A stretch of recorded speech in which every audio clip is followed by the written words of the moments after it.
Hello students, today we will see what is back EMF or counter EMF or you can say it is back torque, right? तो तीन नाम है हमारे पास इसमें, तो confuse नहीं होना है। बैक EMF, बैक टॉर्क या फिर काउंटर EMF, तीनों एक ही चीज़ है, राइट? तो आज हमको बैक EMF के बारे में पढ़ना है, ये क्या है, राइट? तो यहाँ पे ज़्यादा करके हमारा डिस्कशन मोटर्स और जनरेटर्स पे होने वाला है। तो आपको बेसिक्स तो पता होना चाहिए एट मोटर्स और जनरेटर्स का, जो ऑलरेडी हमने 10th स्टैंडर्ड में पढ़ा है। डीसी मोटर, डीसी जनरेटर वहाँ पे हमने पढ़ा है, राइट? अभी हमारा पॉइंट ऐसा है कि बैक ईएमएफ क्या होता है। चलो एक मिनट के लिए हम बैक ईएमएफ, बैक को, ये वर्ड को हटाओ, सिर्फ ईएमएफ पे ध्यान देते हैं कि क्या होता है ईएमएफ, अलग अलग चीज़ों में ईएमएफ आता कैसे है। क्लियर? पहले हम ये समझते हैं। देखो तो पॉइंट ऐसा है कि अगर हम बैटरी का केस देख रहे हैं, यहाँ पे जो फर्स्ट पॉइंट लिखा हुआ है, जो बैटरी का अगर हम देखें, बैटरी सेल उसका केस देखें, तो उसमें जो अंदर केमिकल प्रेजेंट होता है जिसको हम इलेक्ट्रोलाइट्स बोलते हैं, वो इलेक्ट्रोलाइट, वो जो केमिकल फोर्स है, वो हमको प्रोवाइड करता है ईएमएफ। क्लियर बात समझ में? मैं आपको 4 चीज़ों के बारे में बताऊंगा। एक बैटरी बताऊंगा, फिर पीजियो इलेक्ट्रिक क्रिस्टल देखेंगे हम, फिर थर्मोकपल देखने वाले, और लास्ट में हम फोटो इलेक्ट्रिक सेल देखेंगे। तो ऐसा 4 डिवाइसेस हमारे पास हैं। इन चारों का मैं आपको पहले बताऊंगा कि इन चारों डिवाइसेस में ईएमएफ आता कैसे है, राइट? फिर एक बार ईएमएफ वाला कंसेप्ट क्लियर हो जाए तो हम आएंगे बैक ईएमएफ पे, जो हमारा मेन टॉपिक है। क्लियर? तो पॉइंट ऐसा है कि बैक ईएमएफ पढ़ने के लिए आपको पहले ये पता होना चाहिए कि ईएमएफ के बारे में कुछ इन्फॉर्मेशन होना चाहिए। तो मैंने अभी जस्ट आपको बताया, in batteries the chemical force provides EMF. ठीक है? जो मैं बोल रहा हूँ वो आपका फर्स्ट पॉइंट है कि बैटरी वाला जो केस है, इसमें आपको जो केमिकल फोर्स है, अंदर जो केमिकल होता है, the chemical force provides EMF. Chemical force हमको ईएमएफ प्रोवाइड करेगा। तो एक बात हमको समझ में आ गई है कि अगर हम सेल या फिर बैटरी कंसिडर करें तो उसमें जो अंदर जो केमिकल है वो हमको प्रोवाइड करता है ईएमएफ। क्लियर? अगर हम सेकंड पॉइंट पे आए, सेकंड पॉइंट है हमारा यहाँ पे piezo electric crystal. Piezo electric crystal के बारे में आपको नहीं पता होगा। पीजियो इलेक्ट्रिक क्रिस्टल क्या है मैं आपको बताता हूँ, बहुत ईजी है। एक ऐसा क्रिस्टल है जिस पे हम अगर प्रेशर अप्लाई करें, अगर हम उसको प्रेशर अप्लाई करें तो वो ईएमएफ जनरेट करता है। पॉइंट समझ में आया? ये एक ऐसा क्रिस्टल है।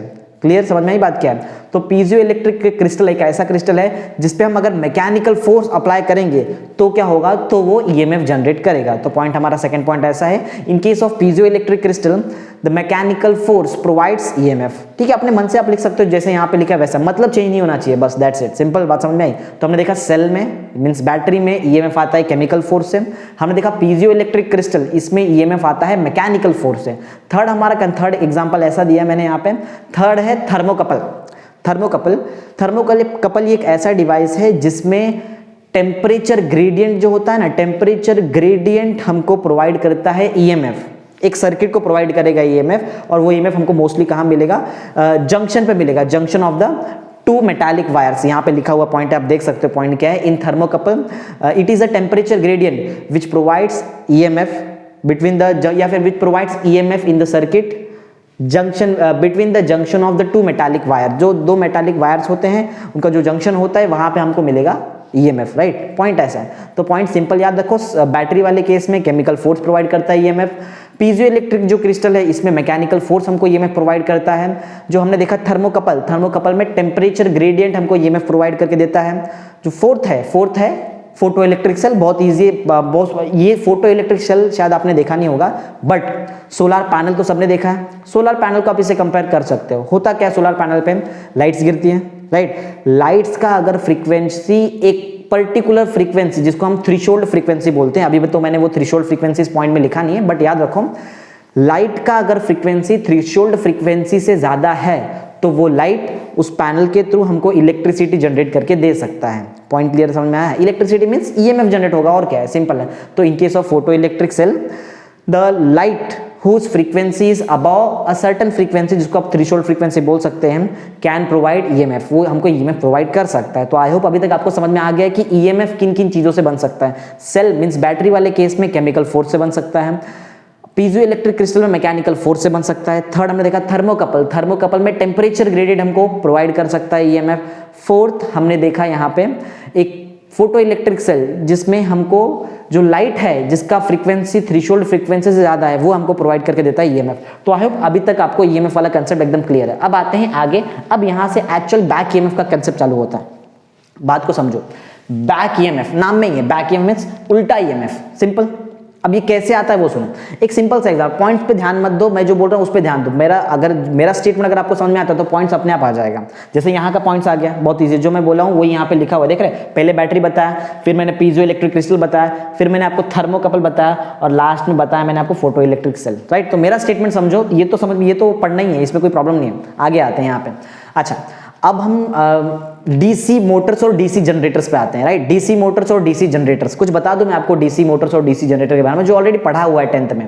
देखो दोनों एक ही चीज है, पहले इतना समझ लो, दोनों एक ही चीज है, बस छोटा मोटा कंस्ट्रक्शन का फर्क होता है। देखो डीसी जो मोटर होता है, या चलो एक काम करते हैं, पहले मोटर को साइड में रखो, पहले हम जनरेटर की बात करते हैं। डीसी जनरेटर समझो, हमारे पास एक डीसी जनरेटर है। अच्छा, जनरेटर का काम क्या होता है? बहुत इजी काम होता है। जनरेटर करता क्या है? जनरेटर मैकेनिकल एनर्जी से हमको इलेक्ट्रिकल एनर्जी बना के देगा, यही तो है जनरेटर का काम। और मोटर का काम क्या है? मोटर का काम इसका उल्टा है, इलेक्ट्रिकल एनर्जी से वो हमको मैकेनिकल एनर्जी बना के देता है। सिंपल सा कंसेप्ट है। अच्छा, पहले हमको ध्यान देना है डीसी जनरेटर पे। अब देख भी सकते हो जो पॉइंट नंबर हमारा सेकंड पॉइंट है वो मोस्टली स्टार्ट हुआ है डीसी जनरेटर से, राइट। तो जो डीसी जनरेटर होता है, अगर मैं एक डीसी जनरेटर को एक्सटर्नल बैटरी से कनेक्ट कर दूं, मींस एक्सटर्नल पावर सप्लाई हमने दे दिया, किसको? डीसी जनरेटर को। डीसी जनरेटर को हमने क्या दिया? External power supply. थोड़ा माइंड सोचो जरा, ठीक है, सोचना पड़ेगा यहाँ पे कैसा हो रहा है। एक्चुअल में जनरेटर काम क्या है समझो। जनरेटर का जो रोटर होता है, रोटर समझ आता है, मोटर नहीं बोल रहा मैं, बोल रहा हूँ रोटर, रोटर ROTOR। मोटर में अंदर एक पार्ट होता है जो रोटेट होता है, उसको बोलते हैं रोटर, राइट।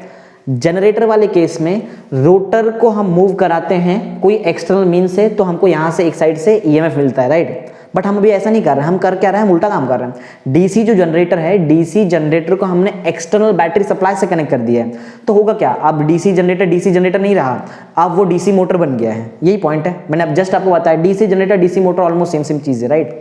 तो जैसे ही हम डीसी जनरेटर को एक्सटर्नल पावर सप्लाई से कनेक्ट कर देंगे, वो बन जाएगा डीसी मोटर, क्लियर। और वही अब उल्टा सोचो, अगर हमारे पास एक डीसी मोटर है और उस डीसी मोटर को हमने टर्न किया, उसका जो आगे का रोटर होता है, जो बीच में रोटर होता है, उसको हमने टर्न किया कोई एक्सटर्नल मींस से, तो अब वो DC motor as a DC generator work करेगा।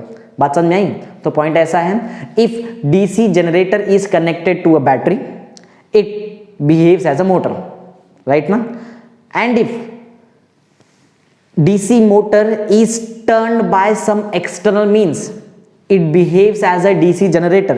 समझ में आई बात क्या हो रहा है? मतलब यहाँ पे हो ये रहा है कि हम एक ही चीज को एज अ डीसी जनरेटर और as a DC motor work करा सकते हैं, कोई इशू नहीं, कोई प्रॉब्लम नहीं। बट एक बहुत इंपॉर्टेंट यहाँ पे चीज आती है, जब भी मैं डीसी जनरेटर को बैटरी से कनेक्ट करता हूं, वो डीसी मोटर जैसे काम करेगा, ओके, कोई बात, कोई प्रॉब्लम नहीं है। जब मैं डीसी मोटर का जो रोटर होता है उसको एक्सटर्नल मींस से रोटेट कराऊं, तो वो एज अ जनरेटर काम करेगा, ये भी ठीक है। इसका मतलब ये हुआ कि जब मोटर रन हो रहा है तो जनरेटिंग एक्शन जो होता है, जो जनरेटर एक्शन होता है, उसको हम नजरअंदाज नहीं कर सकते, राइट। वो हमको देखना पड़ेगा। पॉइंट समझ में आई? टर्न ऑफ नहीं, मतलब मोटर जब रन हो रहा है तो उस टाइम पे हम जनरेटर जो एक्शन होता है उसको टर्न ऑफ नहीं कर सकते हैं। समझ में आई बात क्या है? क्योंकि एक ही डिवाइस तो दोनों काम कर रहा है, एक ही डिवाइस दोनों काम कर रहा है, तो हम जनरेटर एक्शन को टर्न ऑफ नहीं कर सकते जब हम उस डिवाइस को एज अ मोटर यूज कर रहे हैं।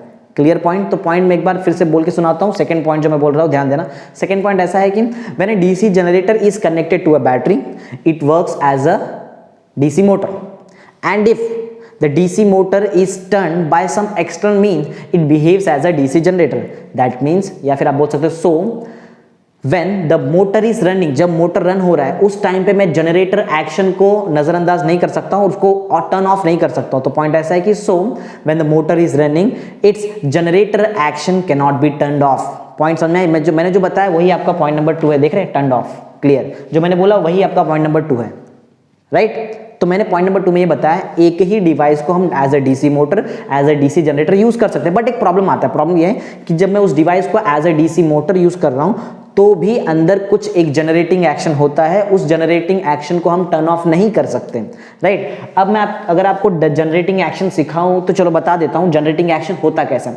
बेसिक सा कंसेप्ट है, देखो जनरेटिंग एक्शन होता कैसा, ध्यान देना। समझो ये है मैग्नेट, नॉर्थ मैग्नेट का नॉर्थ पोल, और ये है मैग्नेट का साउथ पोल। मैं अभी जस्ट तुमको बता रहा हूँ क्योंकि ये चीज़ें समझ में तब आएगी जब आपको बेसिक डीसी जनरेटर और डीसी मोटर का कंसेप्ट पता होगा। तो वैसे तो दिया पूरा का पूरा थियरी दिया है, राइट, समझना बहुत ईजी है, लेकिन समझ में तब आएगा जब कंसेप्ट आता है। देखो मैं कंसेप्ट सिखाता हूँ, नॉर्थ पोल साउथ। मैं क्या बना रहा हूँ पहले वो समझो। मैं बना रहा हूँ डीसी मोटर। क्या बना रहा हूँ? DC motor. डीसी जनरेटर नहीं बना रहा, राइट, डीसी मोटर से सिखा रहा हूँ। तो ये नॉर्थ पोल है, ये साउथ पोल है, मैग्नेट्स होता है, राइट। सबको पता होगा कि मोटर का लॉजिक कैसा है, राइट। मोटर में एंड्स पे, एंड जो होता है ना, एंड्स पे मैग्नेट लगे होते हैं, ऐसे ऐसा एज्यूम करो। बेसिक सा कंसेप्ट बता रहा हूँ, बेसिक, ऐसे एकदम डिटेल में नहीं बता रहा हूँ। डिटेल में ज़्यादा बहुत डिफिकल्ट होता है, बहुत कॉम्प्लेक्स कंस्ट्रक्शंस होते हैं इसके। हाँ, तो ये देख कुछ चीज़ें बता दूँ यहाँ पे। ये नॉर्थ पोल और ये मैग्नेट का साउथ पोल, इसको हम स्टेटर बोलते हैं। स्टेटर क्यों पता है? ये स्टेशनरी रहता है, ये मूव थोड़ी होता है। मूव क्या होता है? मूव होता है रोटर। क्या मूव होता है? मूव होता है रोटर। देखा होगा ना ऐसा, मोटर का तो बेसिक कंस्ट्रक्शन सबने देखा ही है। तो ये जो पार्ट है ना, ये दिख रहा है, ये मूव होता है, राइट। थोड़ा ऊपर नीचे हो गया, चलता है, कोई बात नहीं। ये जो पार्ट है ये मूव होता है, इसको बोलते हैं रोटर। क्या बोलते हैं इसको? इसको रोटर बोलते हैं। अच्छा, अब मैं क्या बताता हूं आपको।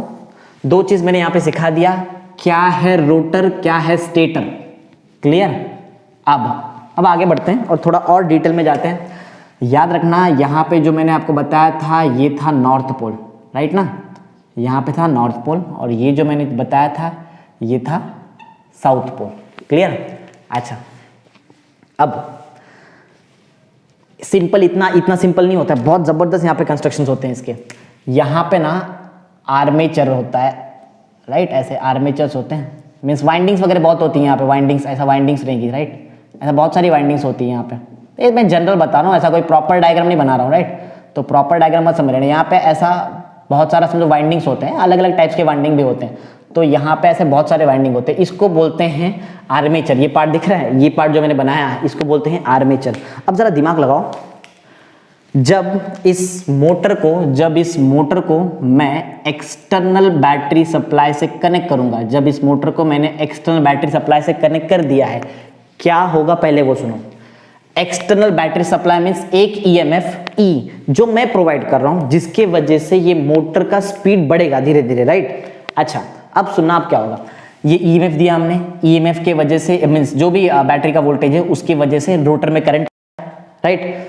रोटर में करंट आता है तो रोटर में जो भी यहाँ पे आर्मेचर वाला पार्ट है ये एक मैग्नेटिक फील्ड प्रोवाइड करता है। ये जो मैग्नेटिक फील्ड प्रोवाइड करेगा, इसका मैग्नेटिक फील्ड मैग्नेट के मैग्नेटिक फील्ड से इंटरैक्ट करता है और नॉर्थ पोल के सामने ये आर्मेचर का नॉर्थ पोल आ जाता है, राइट। और ये साउथ पोल के सामने इस आर्मेचर का जो मैग्नेटिक फील्ड है उसका साउथ पोल आएगा, और तो दोनों रिपल होते हैं। ऐसे ही आपका मोटर रोटेट करने स्टार्ट हो जाएगा। लेकिन अब ध्यान देना, सिर्फ यही काम नहीं हो रहा, एक और काम हो रहा है यहाँ पे। जब ये रोटर वाला पार्ट रोटेट हो रहा है, इसमें से जो आर्मेचर है, ये आर्मेचर करता क्या है, ये आर्मेचर जो भी मैग्नेटिक फील्ड नॉर्थ पोल से साउथ पोल की तरफ आ रही है, दिख रहा है, जो भी मैग्नेटिक फील्ड नॉर्थ पोल से साउथ पोल की तरफ आ रही है, मैग्नेट की मैग्नेटिक फील्ड को कट कर दे रहा है। यहाँ पे मूव तो हो रहा है, रोटेट हो रहा है, कोई प्रॉब्लम नहीं है, प्रॉपरली मोटर जैसा वर्क कर रहा है। लेकिन एक चीज और है यहाँ पे, याद है मैंने क्या बताया था, डीसी मोटर जब रन होता है तो उसका जनरेटिंग एक्शन को आप टर्न ऑफ नहीं कर सकते, नहीं बंद कर सकते उसका जनरेटिंग एक्शन को। कैसे नहीं बंद कर सकते वही मैं सिखा रहा हूं यहाँ पे, बहुत इंपॉर्टेंट है, बहुत इंपॉर्टेंट चीज, ध्यान देना। ऐसे डायरेक्ट थियरी पढ़ के समझ में नहीं आएगा कंसेप्ट जरा समझो, ध्यान दो। जब ये रोटर एक एक्सटर्नल बैटरी की वजह से रोटेट हो रहा है, मतलब एज अ मोटर वर्क कर रहा है, क्योंकि देखो ये रोटर रोटेट हो रहा है तो means as a motor work कर रहा है। हमने इलेक्ट्रिकल एनर्जी को मैकेनिकल एनर्जी में कन्वर्ट कर दिया, तो ये मोटर है, बात ठीक है। सिर्फ यही काम नहीं हो रहा है, एक और काम हो रहा है। ये जो आर्मेचर है, क्योंकि ये गोल गोल घूम रहा है ऐसा, तो ये करेगा क्या, ये मैग्नेट से जो भी मैग्नेटिक फील्ड्स आ रही है उनको बार बार कट करते जा रहा है। तो ये तो बहुत सिंपल सा कंसेप्ट हुआ। अगर मैग्नेटिक फील्ड है और कोई मैग्नेटिक फील्ड में कोई कंडक्टर मैग्नेटिक फील्ड को कट कर रहा है, तो होगा क्या, इस कंडक्टर में ईएमएफ इंड्यूस हो जाएगा। यही तो था Faraday's law, whenever there is a change in magnetic field में चेंज, ठीक है ना, मैग्नेटिक फील्ड में चेंज अगर हुआ तो कंडक्टर में क्या आ जाता है ईएमएफ। लेकिन यहाँ ये वाले केस में मैग्नेटिक, देखो जरूरी नहीं कि सिर्फ मैग्नेटिक फील्ड में चेंज हुआ तो ही कंडक्टर में ईएमएफ आता है, राइट। मैग्नेटिक फील्ड स्टेशनरी है, कंडक्टर मूविंग है तो भी कंडक्टर में ईएमएफ आता है। बात तो एक ही हो गई ना। करना होना क्या चाहिए, पहले सुनो, होना क्या चाहिए, कंडक्टर मैग्नेट के लाइंस ऑफ फोर्स को कट करना चाहिए। अब वो दो तरीके से कट हो सकता है, या तो मैग्नेटिक फील्ड शेक हो जाए और कंडक्टर वैसे तो भी कट होगा, या तो मैग्नेटिक फील्ड स्टेशनरी और ये कंडक्टर मूव हो तो भी कट होगा। तो ये केस में क्या हो रहा है, ये केस में हमारा आर्मेचर जो एज अ कंडक्टर है वो कट कर रहा है, वो कट कर रहा है मैग्नेटिक फील्ड को। तो होगा क्या, आर्मेचर में करंट इंड्यूस होगा फैराडेज के लॉ के हिसाब से, लेंज के लॉ के हिसाब से। हाँ, और लेंज के लॉ के हिसाब से, लेंजेस लॉ के हिसाब से अब जो आर्मेचर में करंट आएगा, बात समझो, हाँ, ये वो वाला करंट नहीं है जो बैटरी प्रोवाइड कर रहा है, इसमें वो वाला इंड्यूस्ड ईएमएफ या फिर इंड्यूस्ड करंट आया है किसकी वजह से आया है, क्योंकि इसने मैग्नेटिक फील्ड को कट कर दिया है, राइट। तो वो जो ईएमएफ आएगा इन मैग्नेटिक फील्ड को कट करने के वजह से, राइट, उसको हम बोलेंगे कौन सा ईएमएफ, बैक ईएमएफ। ये ईएमएफ नहीं है, वो ये ईएमएफ नहीं है। ये ईएमएफ तो क्या कर रहा है, ये ईएमएफ एक पर्टिकुलर करंट प्रोवाइड करेगा रोटर को, मींस आर्मेचर को। आर्मेचर एक मैग्नेटिक फील्ड प्रोवाइड करेगा। आर्मेचर का मैग्नेटिक फील्ड ये नॉर्थ पोल और साउथ पोल जो मैग्नेट्स है उनसे इंटरैक्ट करेगी और ये मोटर घूमने स्टार्ट हो जाएगा, रन होना स्टार्ट होगा। लेकिन सिर्फ इतना काम नहीं होता है, ये ईएमएफ अलग है। अब देखो जो बैक ईएमएफ आएगा, मैं फिर से बता रहा हूं बैक ईएमएफ कैसे आता है। जब ये रोटर घूम रहा है तो आर्मेचर भी तो घूमता है, क्योंकि आर्मेचर भी तो रोटर के ऊपर है। तो ये आर्मेचर करता क्या है, आर्मेचर ये जो मैग्नेट का जो मैग्नेटिक फील्ड है उसको कट कर रहा है बार बार। क्यों कट कर पा रहा है, क्योंकि ये रोटर जो है वो तो रोटेट कर रहा है। जब कोई चीज मूव करेगा तो आर्मेचर भी तो मूव करता है, तो ऊपर वाले जो भी मैग्नेटिक फील्ड आ रहा है उसको बार बार कट कर रहा है। तो वो आर्मेचर क्योंकि मैग्नेटिक फील्ड को कट कर रहा है, आर्मेचर के अंदर एक इंड्यूस्ड ईएमएफ आ जाता है लेंज लॉ के हिसाब से, या फिर इंड्यूस्ड करंट आ जा सकता है। ये जो इंड्यूस्ड ईएमएफ आया है आर्मेचर में इन मैग्नेटिक फील्ड को कट करने के वजह से, उसको बोलते हैं बैक ईएमएफ, राइट। ये नहीं है, ये बैक ईएमएफ नहीं, ये तो अप्लाइड ईएमएफ है। बात समझ में आई, समझा बात क्या है। तो वो जो बैक ईएमएफ है वो आया क्यों, जनरेटर एक्शन की वजह से आया। अब बोलेंगे सर जनरेटर एक्शन कैसे हुआ, जनरेटर में होता क्या, देखो जनरेटर की बात समझो जरा। जनरेटर में क्या करते हैं हम, जो ये दिख रहा है ये मोटर का ये जो रोटर है, इसको यहाँ पे फैन लगा देते हैं, जो भी विंड मिल वगैरह जैसा आप समझ लो। यहाँ पे फैन जब घूमेगा तो ये आर्मेचर इन मैग्नेटिक फील्ड को कट करेगा, और अभी भी तो वही हो रहा है। तो जनरेटर में जैसा काम होता है वैसा काम अभी भी हो रहा है, इसलिए इसको बोलते हैं जनरेटर एक्शन। इसलिए जब भी मोटर रन होता है उसका जनरेटर एक्शन को हम बंद नहीं कर सकते, टर्न ऑफ नहीं कर सकते। बात समझ में आई, मैंने बहुत ज्यादा टाइम दे दिया इस चीज को समझाने के लिए, बट आना चाहिए, राइट, कंसेप्ट समझ में आना चाहिए। इसलिए तो आई होप अभी तक समझ में आ गया होगा कि जब भी एक डीसी मोटर रन करता है तो जनरेटर एक्शन जो हो रहा है उसको हम टर्न ऑफ नहीं कर सकते। जनरेटर एक्शन है क्या, बहुत सिंपल सा चीज है, ये एक इंड्यूस्ड ईएमएफ है, राइट। किस में, आर्मेचर में। क्यों है, क्योंकि आर्मेचर ने मैग्नेट का मैग्नेटिक फील्ड को कट कर दिया है, राइट है। तो ये जो इंड्यूस्ड ईएमएफ है ये लेंज लॉ के हिसाब से क्या करता है, ये इंड्यूस्ड ईएमएफ लेंज लॉ के हिसाब से अपने ही कॉज को अपोज करेगा। अच्छा, ये आर्मेचर में जो इंड्यूस्ड ईएमएफ आया वो किस चीज के वजह से आया, वो आया इस बैटरी ने जो करंट दिया ना, इस बैटरी ने जो करंट दिया आर्मेचर को, उसकी वजह से आया। तो अब जो इंड्यूस्ड ईएमएफ आया है आर्मेचर में वो क्या करेगा, वो अपने ही कॉज को अपोज करेगा। यही तो है लेंज लॉ। देखो थर्ड पॉइंट में भी समझाने जा रहा हूं, सेकंड पॉइंट हमारा खत्म हो गया। सेकंड पॉइंट का मतलब इतना ही था कि जनरेटर एक्शन को बंद नहीं किया जा सकता जब एक डीसी मोटर ऑपरेट हो रहा है। तो आगे आते हैं। अब अभी तक हमारे पास सेकंड पॉइंट में हमारे पास अभी तक क्या है, हमारे पास आर्मेचर में एक इंड्यूस्ड ईएमएफ है। उस इंड्यूस्ड ईएमएफ को हम अभी एनालाइज करने वाले हैं on the basis of Lenz's law. बहुत सिंपल है, डिफिकल्ट नहीं। लेंजेस लॉ क्या बोलता है, जो भी इंड्यूस्ड ईएमएफ आया है वो अपने ही कॉज को अपोज करेगा। अच्छा, ये इंड्यूस्ड ईएमएफ का कॉज कौन है, कॉज है ये बैटरी से निकलने वाला करंट जो पहुंचा है अभी कहां पे, जो पहुंचा है अभी आर्मेचर में, राइट ना। तो इंड्यूस्ड ईएमएफ जो आर्मेचर में है वो अपने ही कॉज को अपोज करेगा। इंड्यूस्ड ईएमएफ का कॉज है आर्मेचर से जाने वाला करंट, राइट। इंड्यूस्ड ईएमएफ का कॉज कौन है, आर्मेचर से जाने वाला करंट। तो पॉइंट यहां पे ऐसा है, according to Lenz's law the induced EMF in the armature जो है अपोज, या आर्मेचर बताने की जरूरत नहीं, पहले आप थियरी बता दो कि लेंजेस लॉ है क्या। According to Lenz's law the induced EMF opposes its own cause, वो अपने ही कॉज को अपोज करेगा। इन प्रेजेंट केस, हमारा जो केस है, इन प्रेजेंट केस कौन है cause, the current which is flowing through the armature is the cause, right. या फिर आप ऐसा बोल सकते हो armature current is the cause, जैसे मैंने यहां पे लिखा हुआ है। पॉइंट बहुत सिंपल है, according to Lenz's law the induced EMF opposes its own cause. और हमारा जो केस है in present case the armature current is the cause, hence the induced EMF will reduce armature current. Oppose करता है, oppose करना means कम कर देगा। तो जो आर्मेचर करंट आ रहा था, जो बैटरी ने दिया था आर्मेचर को करंट, वो करंट अब धीरे धीरे कम होने लगेगा। पॉइंट समझ में आई बात क्या है? तो मैंने अभी तक आपको पॉइंट नंबर 3 समझा दिया है। पॉइंट नंबर 3 का सिंपल सा मतलब ये है, अगर हम लेंजेस लॉ के हिसाब से देखें तो जो इंड्यूस्ड ईएमएफ आया है आर्मेचर में, वो अपने ही कॉज को अपोज करेगा, और इंड्यूस्ड ईएमएफ जो आर्मेचर में आया है उसका कॉज है आर्मेचर करंट, तो वो आर्मेचर करंट को रिड्यूस करने स्टार्ट करेगा। देखो यहाँ पे लिखा हुआ है क्लियर, जो मैं बोल रहा हूँ फिर से बोलता हूँ, पॉइंट नंबर चेक करो। पॉइंट नंबर 3 क्या है? पॉइंट नंबर 3 है, according to Lenz's law the induced EMF opposes its own cause, in present case the armature current is the cause. कौन कॉज है? Armature current is the cause, hence it will reduce armature current. देख रहा है, it will reduce armature current. Clear बात समझ में आई? तो अभी तक हमने ये देखा क्या क्या हुआ, जरा ध्यान देना। जब मोटर रन हो रहा था सेकेंड पॉइंट में, तो जनरेटिंग एक्शन को हम मीन जनरेटर जो एक्शन होता है उसको रुका नहीं सकते। फिर हमने देखा कि आर्मेचर में एक ईएमएफ आ गया है, इंड्यूस्ड ईएमएफ, उसका हमको ऑलरेडी नाम पता है, उसको क्या बोलते हैं? उसको उसी को बैक ईएमएफ बोलते हैं, वो आगे देखने वाले, राइट। तो आर्मेचर में जो ईएमएफ आया है वो आर्मेचर के करंट को कम करेगा। Clear point? अच्छा, तो ये जो ईएमएफ आया है, दिस इंड्यूस्ड ईएमएफ, देखो नेक्स्ट वाला जो पॉइंट है 4th ये बता रहा हूं, दिस इंड्यूस्ड ईएमएफ, ये जो ईएमएफ इंड्यूस्ड है, इसको हम क्या कर सकते हैं? पहली बात तो हम इसको अवॉइड नहीं कर सकते। क्यों? कुछ नहीं कर सकते आप। देखो ना, मोटर रन कराना है ना, तो ऑब्वियस है कि जो आर्मेचर है वो मैग्नेट के मैग्नेटिक फील्ड को कट करेगा, कुछ कर नहीं सकते। एक चीज कर सकते हो, अगर आपको ये बैक ईएमएफ हटाना है, मोटर ही बंद कर दो, राइट, सप्लाई हटा दो, तो रोटर रन नहीं होगा, और जब रोटर रन नहीं होगा आर्मेचर मूव नहीं होगा, और आर्मेचर जब मूव नहीं होगा तो मैग्नेटिक फील्ड को कट नहीं करेगा। Clear point? तो ऑप्शन नहीं है, अगर आपको मोटर रन कराना है तो जनरेटर एक्शन आएगा ही। तो वो देखा हमने, जो इंड्यूस्ड ईएमएफ आएगा आर्मेचर में वो अपोज करेगा आर्मेचर करंट को, भी देखा, और आर्मेचर करंट धीरे धीरे कम होगा, रिड्यूस होता है आर्मेचर करंट। फिर हमने देखा कि ये जो इंड्यूस्ड ईएमएफ है ये अनअवॉइडेबल है, इसको अवॉइड किया नहीं जा सकता है, सप्लाई कट करना पड़ेगा, फिर क्या बात हुई, राइट। ऐसा तो पॉइंट ऐसा है कि दिस इंड्यूस्ड ईएमएफ, जो आर्मेचर में जो इंड्यूस्ड ईएमएफ हुआ है, this induced EMF is unavoidable. ये कैसा है? अनअवॉइडेबल, अवॉइड नहीं किया जा सकता। This induced EMF which is unavoidable, right. किस चीज की वजह से आया है? जनरेटर एक्शन की वजह से आया है। कहां पे आया है? जनरेटर एक्शन की वजह से आया है। किस में आया है? मोटर में आया है। किस में आया है? मोटर में, जनरेटर में नहीं है। एक्शन जनरेटिंग है, जनरेटर एक्शन है लेकिन मोटर में है। Clear point?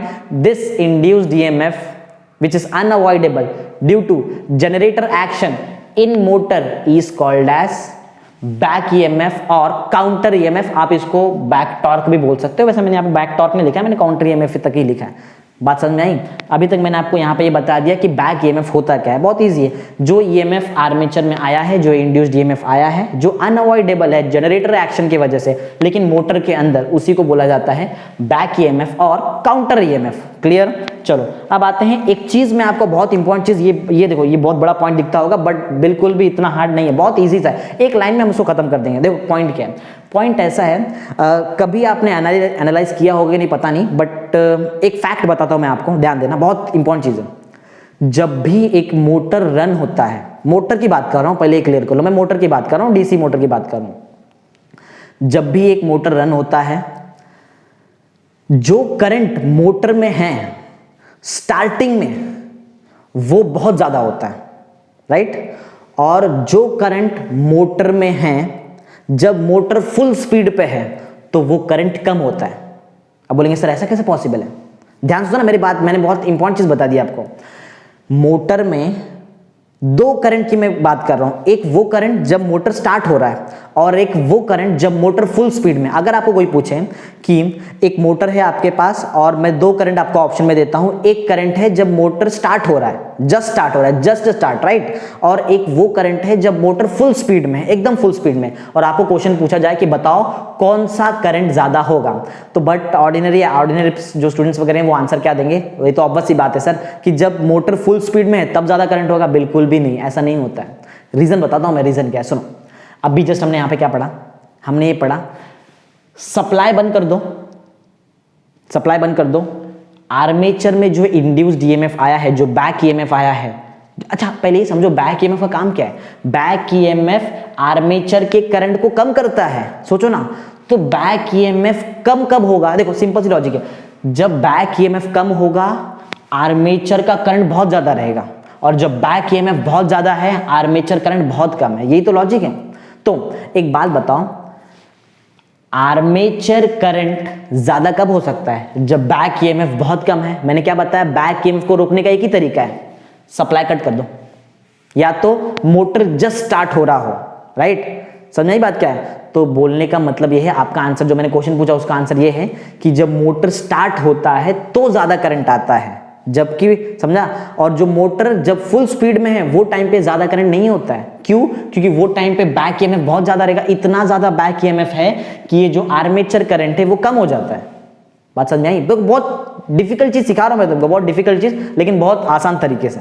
क्लियर है बात? ठीक है। तो मैंने अभी यहाँ पे एक पॉइंट आपको समझाया, जब मोटर जस्ट स्टार्ट हो रहा है, जब मोटर जस्ट स्टार्ट हो रहा है, चलो चीज को पूरा एकदम डिटेल में सिखा दो, ध्यान देना। आंसर तो समझ में आ गया है कि मोटर जब फुल स्पीड में होता है तो आर्मेचर करंट कम होता है, और जब मोटर जस्ट स्टार्ट हो रहा है वो टाइम पे आर्मेचर करंट बहुत ज्यादा होता है। रीजन यही है, जब मोटर जस्ट स्टार्ट हो रहा है तो वो टाइम पे आर्मेचर में इंड्यूस्ड ईएमएफ होता ही नहीं, मींस बैक ईएमएफ होता ही नहीं है। जब मोटर स्टार्ट होगा ना तो बैक ईएमएफ नहीं मिलेगा, जब मोटर फुल स्पीड में है तो जाके बैक ईएमएफ आपको बहुत ज्यादा मिलता है। क्लियर? यही लॉजिक है। अब ध्यान देना, मैं जो बता रहा हूं ये पॉइंट बहुत इंपॉर्टेंट है। जो हमारा लास्ट पॉइंट है, पॉइंट नंबर 5, ये है कि जब हम मोटर को, राइट, जब हम मोटर को जस्ट स्टार्ट करेंगे, जब हम मोटर को जस्ट स्टार्ट करेंगे तो ये जो दिख रहा है आर्मेचर जो है ये इतना टर्न नहीं होता है। हम ऐसा एज्यूम करते हैं, देखो मैं बात कर रहा हूं जस्ट स्टार्ट की, जस्ट स्टार्टिंग मींस स्टार्ट नहीं हुआ है, जस्ट स्टार्ट होने वाला है। जब मोटर जस्ट स्टार्ट होने वाला है वो टाइम पे क्या होता है, वो टाइम पे ये आर्मेचर टर्न नहीं होता है, और जब आर्मेचर टर्न होगा ही नहीं तो क्या वो मैग्नेटिक फील्ड को कट करेगा? नहीं। और जब मैग्नेटिक फील्ड को कट नहीं करेगा तो इंड्यूस्ड ईएमएफ नहीं आएगा, मींस बैक ईएमएफ नहीं आएगा। इसका मतलब है जब मोटर स्टार्ट हो रहा है तब बैक ईएमएफ है ही नहीं। बात समझ में आई? तो जो मैं बोलता हूं ध्यान देना, जो मैंने बोला वही लिखा है। When motor is just starting, जब हम मोटर को जस्ट स्टार्ट कर रहे हैं, when the motor is just starting, क्या होगा?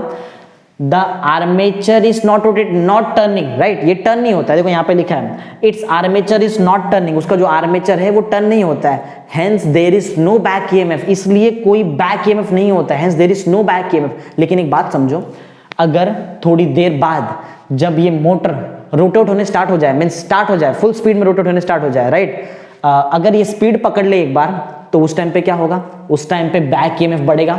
जैसे ही बैक ईएमएफ बढ़ेगा आर्मेचर का जो करंट है वो कम हो जाएगा। क्लियर ना पॉइंट? तो पॉइंट आ गया ऐसा है, but as the motor start speeding up, देखो मैं जो बोल रहा हूं वही लिखा हुआ है, क्लियर यहीं पे रहेगा। देखो कहां गया, कहां गया? हाँ देखो यहाँ पे देख रहे हैं, as the motor start speeding up, जैसे ही मोटर स्टार्ट होता है, as the motor start speeding up क्या होगा? द बैक ईएमएफ जो है यहाँ पे, the back EMF increases, back EMF increase होगा, back EMF increases and hence the armature current decreases, इसलिए आर्मेचर करंट क्या हो जाएगा? डिक्रीज हो जाएगा। और इससे हमको एक चीज पता चलती है कि जो मोटर होता है डीसी मोटर, उसमें स्टार्टिंग में ज्यादा करंट होता है, फुल स्पीड पे मैक्सिमम करंट नहीं होता है। Clear point? समझ में आई? तो लास्ट मैंने यहाँ पे लिखा हुआ है दिस एक्सप्लेन्स, ये हमको क्या बताता है? This explains that why the current through the motor is high at the starting, देख रहा है, high at the beginning या फिर starting, than the current by the motor when it is at a full speed। समझ में आई बात? Full speed में जो करंट है उससे ज्यादा करंट आपको मिलेगा जब मोटर स्टार्ट हो रहा है बिगिनिंग में। बात समझ में आ गई? तो आई होप आपको पूरा 5 का 5 पॉइंट एकदम क्लियर, जो कोई बहुत ईजी है, थियोरेटिकल चीज है, मैंने समझाने का पूरी एकदम अच्छी तरह से ट्राई किया है। आई होप आपको समझ में आना ही चाहिए, राइट? कोई ऑप्शन नहीं है, आना ही चाहिए। पॉइंट एक बार फिर से रिकैप करा दूं, बैक ईएमएफ हमने देखा, पहले मैंने आपको ईएमएफ बताया, 4 एग्जांपल्स बताया, पहले मैंने सेल बताया, फिर बताया पीजियो इलेक्ट्रिक क्रिस्टल, फिर बताया थर्मोकपल, और लास्ट में बताया फोटो इलेक्ट्रिक सेल। आगे बढ़ते हैं यहाँ पे मैंने बताया कि जब मैं डीसी जनरेटर को बैटरी से कनेक्ट करूंगा तो वो डीसी मोटर जैसे एक्ट करेगा, और उसी डीसी मोटर का अगर मैंने रोटर को कोई एक्सटर्नल मीन से मूव करना स्टार्ट कर दिया तो वो टाइम पे वो डीसी जनरेटर जैसे एक्ट करेगा। इसका मतलब ये हुआ कि हम जनरेटर एक्शन को ऑफ नहीं कर सकते जब मोटर रन हो रहा है। ये पॉइंट नंबर आपका सेकंड था। पॉइंट नंबर 3 में था कि जो भी ईएमएफ इंड्यूस हुआ है आर्मेचर में वो उसी को हम बोलते हैं बैक ईएमएफ, और वो ईएमएफ क्या करता है? वो ईएमएफ आर्मेचर करंट को डिक्रीज करता है, रिड्यूस करता है, देख रहे हैं, रिड्यूस करता है। फिर फोर्थ पॉइंट में हमने डिफाइन बताया कि ये ईएमएफ क्या है। ये जो बैक ईएमएफ, पहली बात तो ये अनअवॉइडेबल, इसको आप रोक नहीं सकते, रोकने का सिर्फ एक ऑप्शन है, सप्लाई कट कर दो, मोटर को रन ही ना कराओ, बट इसमें कोई बात नहीं हुई है तो, राइट। फिर हमने लास्ट में देखा, ये बहुत इंपॉर्टेंट पॉइंट देखा यहाँ पे ये पॉइंट देखा कि जब भी हम मोटर को स्टार्ट करेंगे उस टाइम पे जो करंट होता है वो ज्यादा होता है एज कंपेयर टू वो वाला करंट जब मोटर फुल स्पीड पे है। क्लियर? ओके, तो I think properly A to Z सब समझ में आ गया है। आंसर्स यही है, यही एग्जाम में ये आंसर लिख सकते हो। तो बैक ईएमएफ, बैक टॉर्क या फिर काउंटर ईएमएफ का मैंने आपको पूरा A to Z आंसर के साथ समझा दिया है क्या क्या है। यही आंसर आप एग्जाम में भी लिख सकते हो, कोई प्रॉब्लम नहीं है, राइट। Okay, thank you.